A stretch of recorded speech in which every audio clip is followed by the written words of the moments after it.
How's it going, everyone? This is Dr. Hefe playing some more Disco Elysium, the final cut. And in the last episode, we talked to the washerwoman about the bullet we found in her shack. We know that Ruby stayed here, and she's hiding somewhere up along the coast. The washerwoman doesn't believe we're going to find her. We also talked to Lillian, the net picker. She is a fisherwoman. I believe these are her kids. Yes, they are her twins.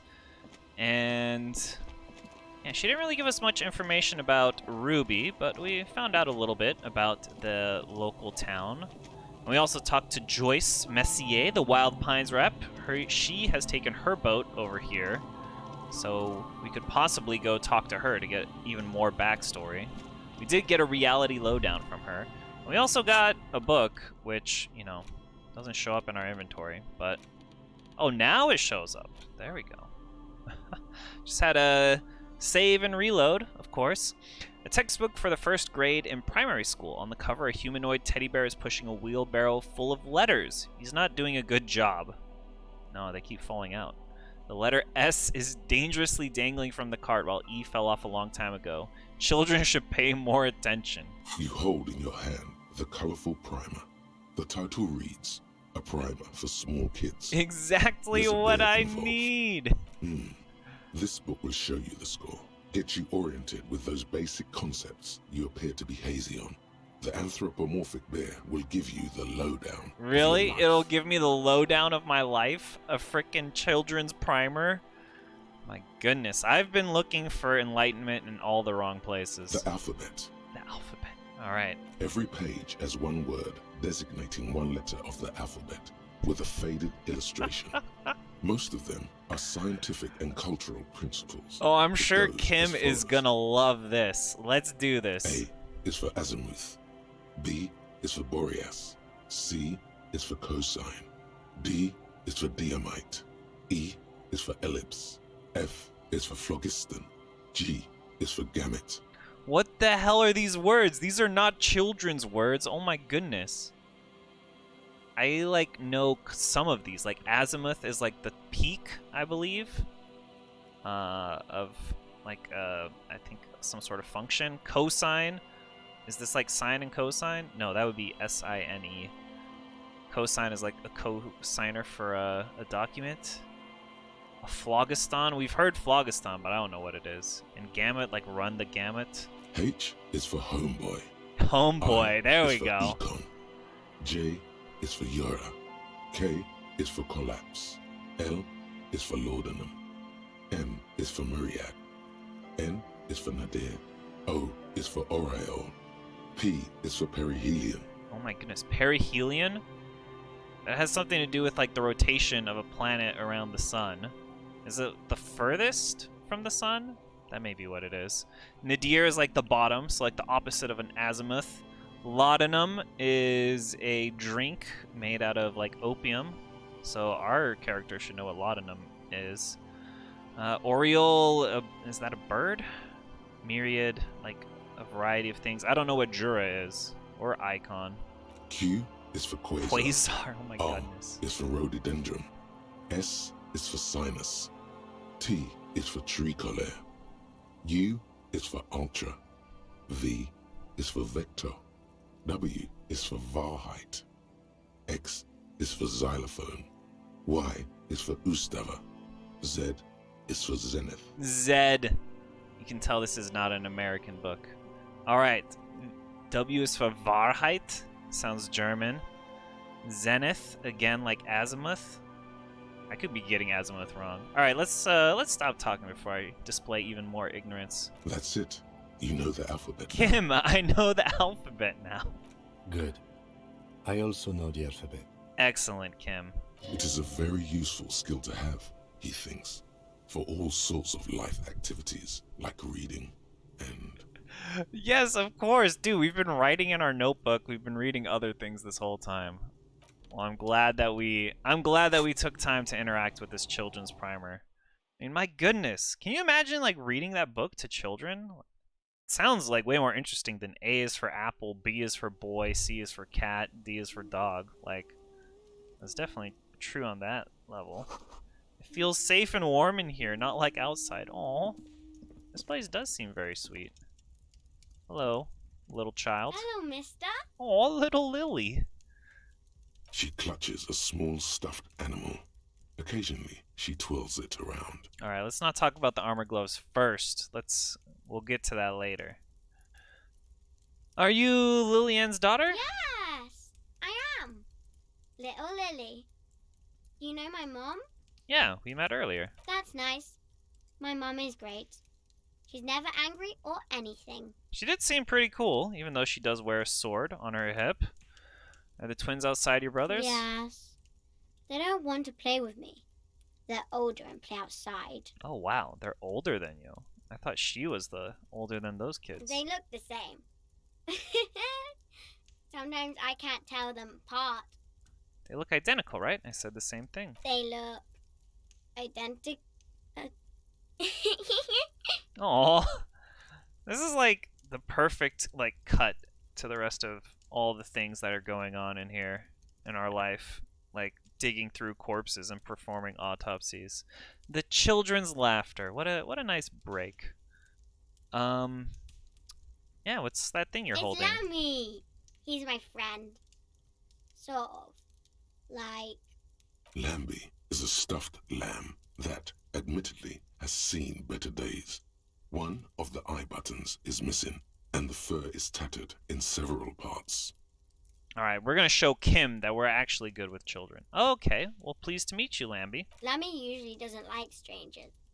But you're also fuzzy, like Lammy. See, good thing we did not shave off the mutton chops. Excellent.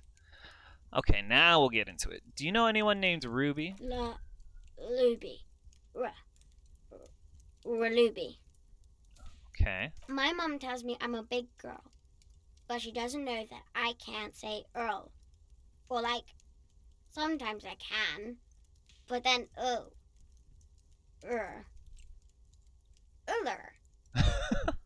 Kids.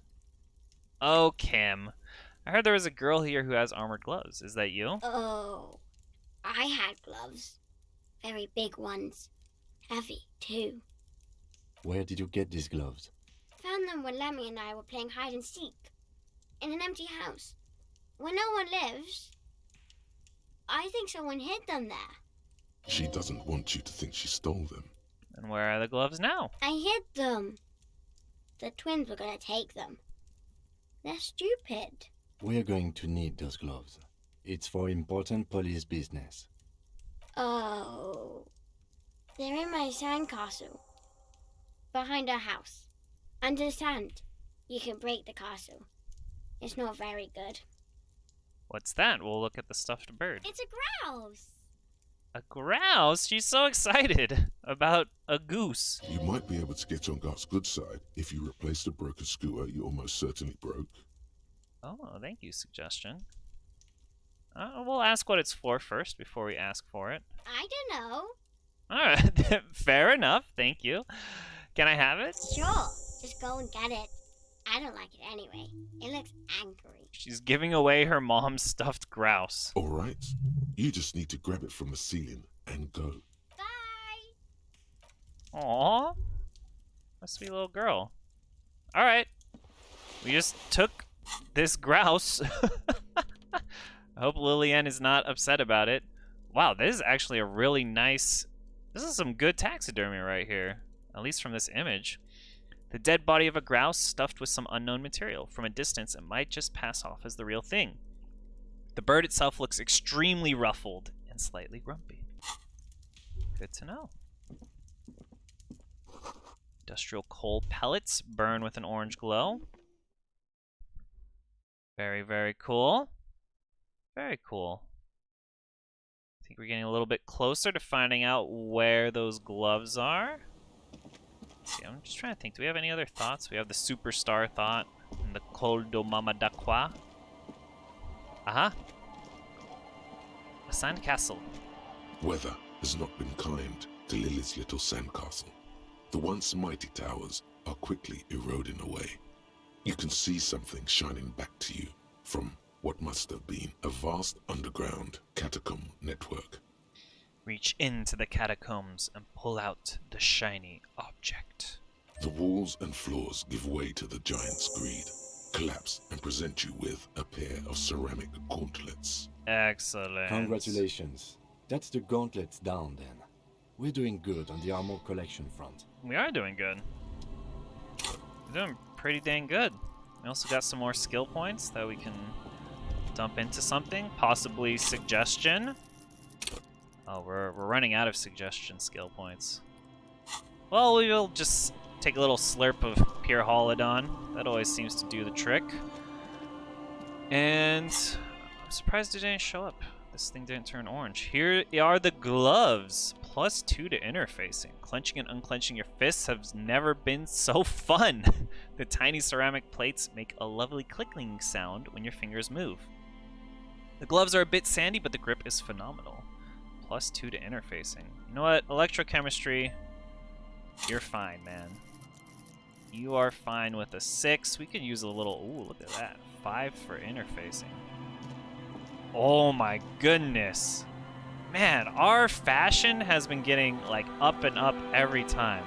Now, if we could just find, like, maybe a cooler shirt or a cooler hat, we'd be down, man. We would be down. Alright, we're gonna talk to these dudes. What's up, dudes? Hey, tequila! This guy's name is Idiot Doom Spiral. I love it. I love it. Good to see you. How's business? How's the whole reality situation treating you? I mean, pretty chill, I guess. We'll shake his hand, why not? So what's happening? Tequila? Yeah, Tequila Sunset. How are the, high-concept, reality-based adventures proceeding? Time for some Apocalypse Cop. These are all... Oh, man, this is... Oh, my goodness. This is why I love the game. Just so many different options that you can state. I've re-entered reality to conquer it, to bend it to my will. I am the law. Reality, it's perishing. Soon, only glowing embers will remain of the atoms. Of human faces, only echoes. Not this again. I was hoping that we were done with it. Kim, I'm definitely not done with it. Only echoes remaining of human faces? That's a pretty good apocalypse. I wouldn't mind if it came down to that. Dude, Idiot Doom Spiral looks like he's having a great time as is. Things aren't going super well for Idiot Doom Spiral either. Haven't found those keys yet, haven't won that great piece of ass back. No word from my business buddies. Alright, let's ask about Ruby. Can't really remember seeing any women after losing my keys. It's a touchy topic. He hasn't got laid in ages. Aw. Idiot Doom Spiral. It's gonna be okay. What do you guys do around here? We are saving the world. Please! Please don't go! Don't go! Oh man, this guy looks like he's had better days. Okay, we're drinking. We're drinking alcohol. That's what we're doing. I tried to save the world once, a long time ago, with enterprise, creativity, and willpower. But that didn't work out. So now, it's a pirate's life for me. Alright, what is a Tequila Sunset? Keep saying it. It's you. Your Tequila Sunset. How do you know this? We've met before. Don't you remember? We'll just be blunt. No. Aha. Do you want to know how Tequila Sunset came to be? Yeah, it sounds amazing. Mm-hmm. Let me take a sip to moisten up my chords. Tequila Sunset rolled into Martinez last Friday, and by Tequila Sunset, I mean you. The man, the myth. This is awesome. This is going exactly where I wanted to go. Was I alone? Hey, let's not jump ahead of ourselves. This is your story. Stop interrupting. Okay, man. Thank you. All right, Mr. Idiot Doom Spiral. No worries, no worries. You got here on Friday to solve a case, hoping to be the early bird who gets the worm. And by the worm, I mean the buzz. Because as far as I know, all you did was get piss drunk. Okay. Not in front of Kim, though. He may... He may have some opinions on this. Word on the street is you went around the local hostel telling people that you're a police officer, and that it would be really fucked up if you shot yourself in the head right in front of them. That's pretty high concept, if you ask me. Oh my god. I love that we're finally getting the story from this dude who's just been drinking out here all day. Does that sound like something you'd do? Yeah. Yeah. Probably. Yeah, definitely. I mean, didn't we sell our gun at the pawn shop because we were afraid we were going to shoot ourselves in the head? The lieutenant's brow is furrowed. He's listening as casually as he can.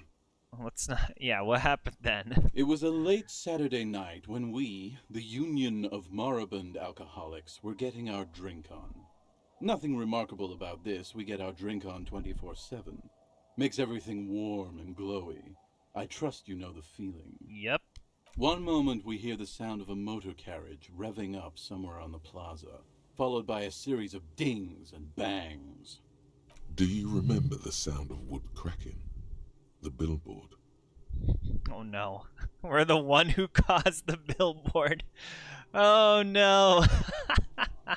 Naturally, loud noises pique the interest of anybody owning a pair of ears. That's just the reality we're in. I kind of want to get off the story train because we're in front of Kim.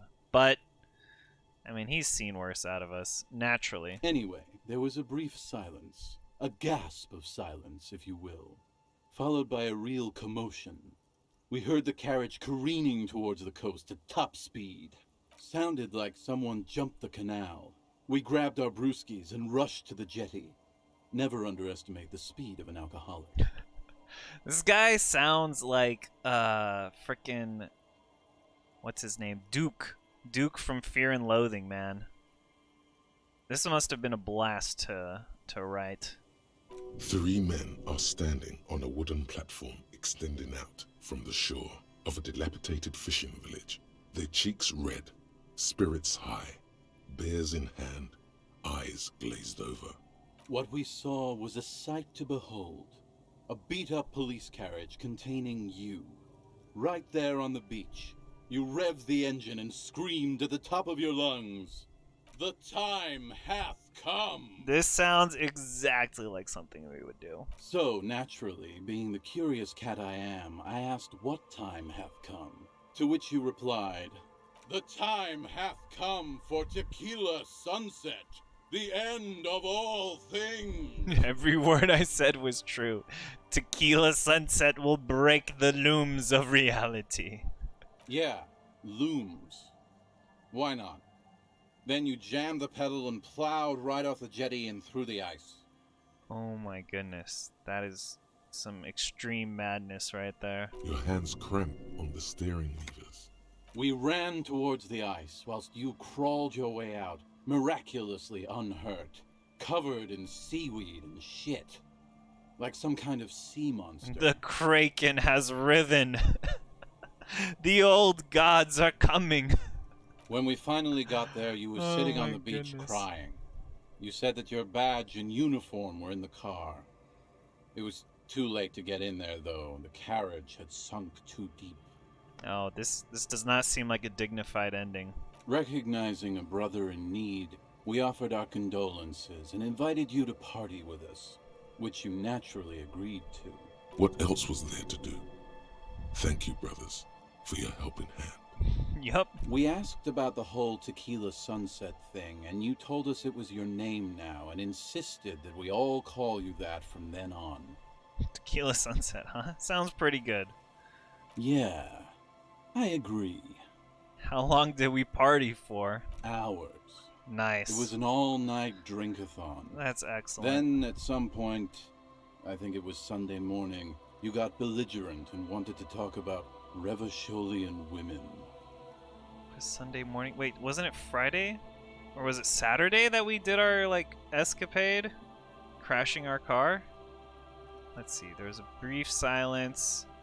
Sound of wound. It was late Saturday night. Okay, so this was Saturday into Sunday. We arrived on Friday, walked around the cafeteria with our gun, saying, wouldn't it be crazy if I blew our brains out in front of everyone? Then Saturday night, we drive over the billboard, crash our car, and drink it up with these guys. How they're Oh beautiful no, my and also morale. whores and so on. How one of them fucked you real bad. After a short while, you crossed the event horizon, looked sullen, got up, and left without saying Our anything. morale is going away. Oh man. Wow, that's quite a story. Kim, I hope you're impressed. Yeah, I bet Tequila's a fucking legend around the precinct. You must be proud to work with him. Oh god. Kim, please, please. My morale's already taken enough of a beating. If you only knew. If you only knew. Okay. Did I tell you anything specific about this person that fucked me? You were pretty vague about it, but you kept saying you got fucked real hard, and that we've all been fucked too. No one's fucked me. I do the fucking around here. Oh, Rosemary. Great. Thank you for piping in at this point. Abigail. It seemed pretty painful, to be honest with you. If I had to guess, I'd say you're still working through some shit. That sounds pretty true. Did I mention losing anything else? Beside your gun and your badge? You said something about your hope or heart or something. To be honest, the details are a little hazy. In retrospect, I guess you lost your motor carriage too? That's a big one. That is a pretty big one. Hopefully motor carriages are not expensive in Revachol. Did I say anything about my colleagues? You told us that they were a bunch of fucking losers whose main interest was cramping your style. Yeah. Yeah. It's more like you were cramping theirs. Hey, empathy. Get out of here. No specifics, though. It was more about you that night. You were the star of the show. Fair enough. Did I say anything about the case? Yeah, you said it was no biggie and that you'd solve it in no time. And that you didn't need anyone to do it. You're doing it solo now. A lot of cops go solo and hermit once they reach that level of alcoholism. Kim, your factual statements cut very deep. It's not meant as a joke. He's sorry for the hermit cop. Hermit cop? We're not a hermit cop. Can we get hermit cop? That'd be interesting. Do we talk about, politics? Yeah, you said that it was okay that you crashed your carriage because the spectral hand of the market was guiding you. There you go. Dude, we just shorted our position on motor carriages, and it's gonna pay off big in the end. This was before you started talking about how the Pinkies were always trying to fuck you. Did you get a read on what kind of cop I was? You kept telling us that in your work you've seen a lot of blood, but that it's nothing compared to the great bloodletting to come. The apocalypse ultra-liberal cop. Sounds great. I believe you mentioned something about the ground cracking open to swallow cities and dreams alike. Yeah, I remember that simile, or whatever the fuck they are. Alright. It's a hard Sounds good, thing man. for a man to confront his past. That's why I avoid mine at all costs. Seem like you're characterized by your storytelling abilities. Want to tell me another one sometime? Whoop-de-doo. So now I'm a fucking storyteller. Right. Why not? Better than a beach bum. Yes. Do you want to tell me how you became Idiot Doom Spiral? I'm sure Kim is loving this. It depends, really. Are you willing to help me out? The gleam in his eyes and the slouch in his posture is so incredibly familiar. You want booze, don't you? I don't want it, man. I need it. Can't tell stories without it. Dry stories are boring, see? So, have you got anything for good old Idiot Doom Spiral? A bottle for a story. Seems fair to me. Alright, but not right now. We want to hold on to our booze. I don't want to give you any of my alcohol. I might have more use for it. That very well might be the case, but looking at you, I can say with great confidence that I need it more. Okay. Idiot Doom Spiral. Idiot Doom Spiral, everyone. What a guy. What a guy. You too, Tequila Sunset. Well, we have many names. Raphael Ambrosius Cousteau, Tequila Sunset, Harrier Dubois. I'm sure we've had many other names besides that. Alright. Alright, let us continue our exploration. Little bat. Oh, there are some little birds flying around our head. We are supposed to be finding possibly some suspects, as well as missing cryptozoologists. Oh, our perception. Go. Making money left and right, and we don't have to pay stupid Gart anymore. Artillery broke it? My goodness, how old is this thing? I guess we'll walk this way. Oh, there's some people up there.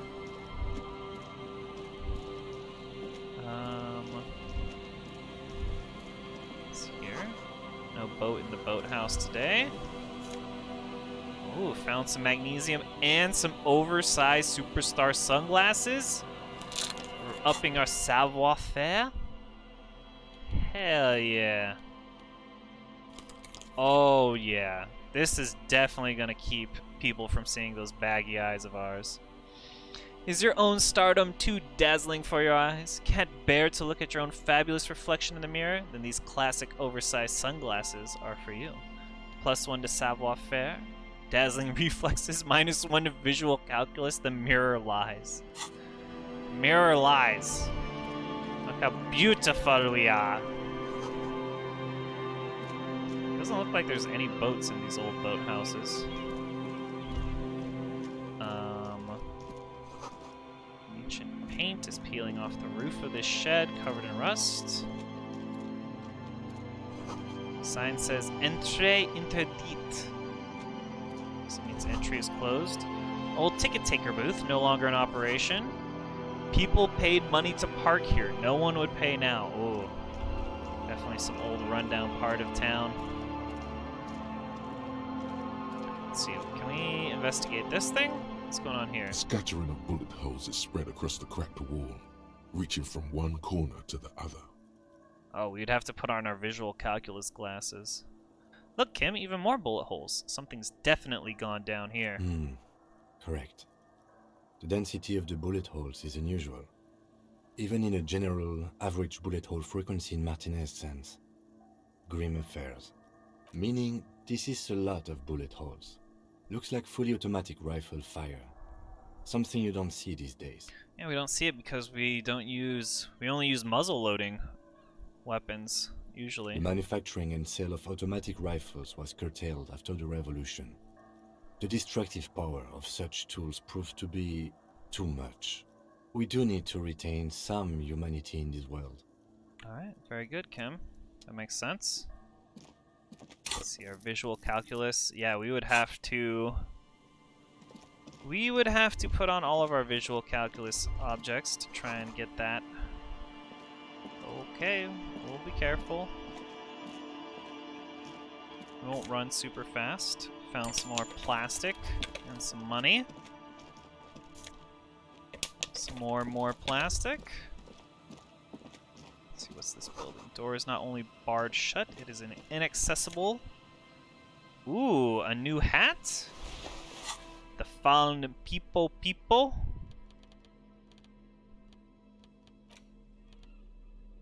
This small wire framing inside this futuristic-looking Fallen People hat gives it the aerodynamic shape of a swoop skier's helmet, but none of its protective qualities. Covers the wearer's ears and eyebrows to bring down the drag coefficient. +2 logic, ultimate peak focus, -1 perception, eyes on the road. You know, our perception's probably pretty good right now. I don't know from what, but man, our logic is through the roof. Become a frickin' brain right now. I wonder if there's any logic things we should be. Door building? Could the instigator be inside? Oh. Very true. Very true. Okay, let's see if we can put on our visual calculus stuff and figure this one out. If we can, that's great. If we can't, well, what can you do? So from -1 to +2. That's visual calculus. Probably none of these other things. Yeah, this is minus. Yeah, I don't think any of these things would have anything to do with visual calculus. All right, let's try it out. We'll see. We'll see what we can do here. A scattering of bullet holes is spread across the cracked wall. A row of ghostly Wow, shades stand look at facing that. the wall. There are many of them. A godly A dozen success. at least. Their heads lowered and eyes blindfolded. It's quiet. No sound. No movement. Oh, a firing line, huh? 10 meters away, other shades are lined up in an orderly manner. Automatic rifles primed. A gust of wind blows by. The coats of the firing squad flap slowly in the breeze. A single person stands on the side. The sun blazes high up in the sky, baking the planks, the sand, your skin. The order was carried out in the afternoon. Wow, how do we know it's the afternoon? My goodness. That is an amazing power you have here, visual calculus. A long time has passed since the moment of this fusillading. Rain and brine have since washed all the blood away. Not a trace remains. What is this? The abundance of bullet holes leads to two options. Either an inordinate amount of executions were performed here, or they did not use a conscience round, where only one soldier has the loaded rifle. Looks like this was a mass execution with everyone fully armed. Damn, son. Alright, who's up against the wall? A host of men, probably in everyday clothes, ragged from the conflict and covered in dust. They were not sitting, a common practice for executions in some nations, as demonstrated by the height level of the bullet holes. Oh, okay. That would be something you could figure out. They stand, facing the wall. It's impossible to discern any details about their personality or background. Ordinary people, familiar, each and every one of them. Oh, well now the rain's coming to wash away the blood again. Who were they? Leeches, fleas, and thieves, all the freeloader scum living off the hard work of others. Such is your belief. I mean, I don't know if it's our belief. Maybe it was the belief of this firing line. Maybe you should change it. They were praying, screaming. Damn, son. Alright, let's look at the 7 soldiers. men in combat uniforms and dark coats, holding automatic rifles aimed at the people. Soldiers from some side, but from which one? Let's look at the person standing on the side. The commandant, the one who gives the order. Machine gun fire crackling through the air, the lights of the muzzle flashes dancing on his face. Interesting. Very, very interesting. Kim, who was in this execution? I don't know. I don't know who died here, lined up beside that horrible wall. It could have been any of the parties involved in the revolution. That's right. It was only like a couple years between when the communists kicked the royalists out and then the moralists kicked the communists out. Perhaps the ones executed here were the loyalist conservatives, killed by the communists at the start of the Civil War. Or it could have been the communists, put to death during the last stretch of the conflict by the coalition forces. It could even have been the employees of the failed R&D center down the coast, as their building was taken over by the revolutionaries. Or maybe... Yeah, reaction speed? What about people from the coalition, the so-called moralists? Yeah, it's very unlikely the coalition forces were the ones who died here. They were always the last ones against the wall. That is where you want to be, usually. You do want to be the last one up against the wall. To be honest, if a coalition member was anyone in this situation, it was a commandant, the superior giving the orders. A cold sea wind blows away the figures. Behind this building, the other one, once filled with engineers and designers of Feld Electric, now collapsed and dead, but for some rats. You feel drawn, for some reason, to the faded mural again. A row of ghostly shades facing a crumbling wall. That was interesting. I mean, with another 7 shades, a cold behind this. Interesting just to, I guess, interact with it, see what we learned about the history. Didn't really give us, I guess, too much insight into our current case, but then again, how many things have we done that have actually given us insight into our current case? Let's remember to, of course, put on our groovy sunglasses. And looks like we found some more people to talk to. So that'll do it for this episode. In the next episode, we'll talk to these people. They look like they could be the cryptozoologists, possibly. Let's see what these little dots say. Soggy logs smell of ignition fluid and they still won't light up. Tiny cages, carefully constructed. Some heavy military blockades. They could be. They look like they're checking some traps. So yeah, next time we'll talk to them. This time we've gotten some good information about Tequila Sunset, our apocalypse cop living kind of ways. We also have the stuffed bird that we can take to Got. And what we also got... What else did we get? We got the gloves. We got those cool new gloves. I think these gloves were our best find of the day. Although the hat and glasses are nice as well. But yep, that'll do it for this one. If you've enjoyed the episode or you're liking the series, you can always subscribe for more Disco Elysium content.